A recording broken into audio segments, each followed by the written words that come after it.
And more broadly, what's at stake if the right to conduct your affairs and responsibilities on the job in keeping with the dictates of your conscience disappears? What's at stake there?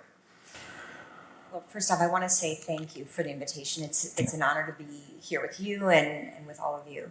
I put them into 3 buckets, kind of the cases that are out there. The first is what you mentioned earlier, which is the fate of Tennessee's law, which is before the Supreme Court, and really is the effort of gender ideologues to do for gender ideology what Roe versus Wade did for abortion. And I have a lot of confidence in this Supreme Court, but it's very disturbing. The case that was brought by some minors who identify as transgender, their parents, and a medical provider for hormonal and puberty blockers for kids. They've been joined by the United States of America, by the Biden administration. Their lawyers are actually the ACLU, so that's not surprising.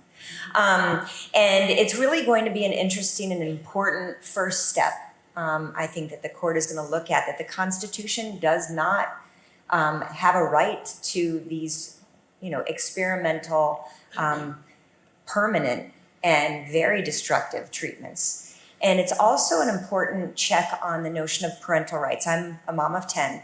And I'm a big fan of parental rights, but these parents are asking for the right to pursue something that is harmful to their children. And it's a very important thing that we call it for what it is. And putting some guardrails on the notion of parental rights, that you don't have a right to abuse your child, is going to be really important. And then the third issue is, these providers of these kinds of therapies, and scare quotes. Yeah, use those air quotes. And other interventions, they've got a stake in this game that's monetary.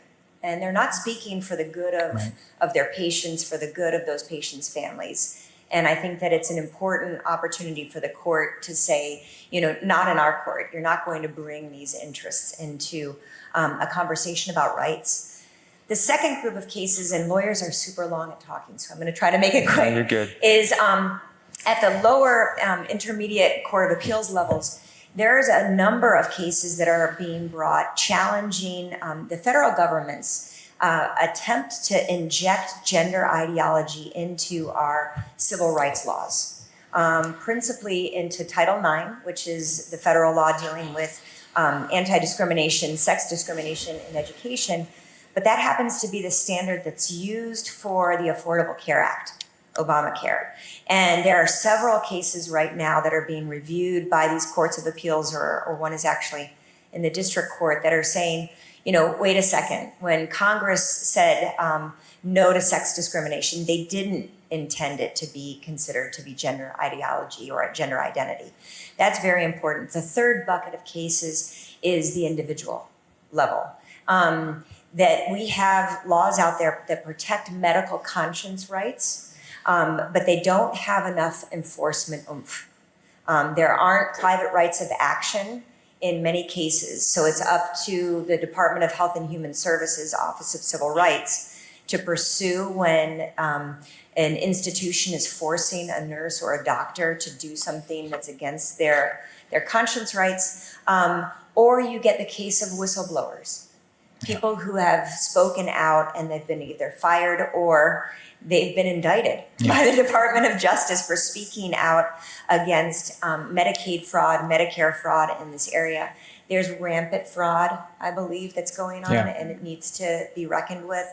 And I also think that individual nurses, doctors, and practitioners need to speak with their HR departments and make sure that their conscience rights are going to be protected, and start, if they don't have rights specifically written into their employment agreements, to make sure that they're in there, because no doctor, no nurse, no anesthesiologist, radiologist should be forced to work against their beliefs. And as a patient, I don't want that doctor to be put in that position and taking their valuable time and resources away from treating in a way that's going to be life-giving.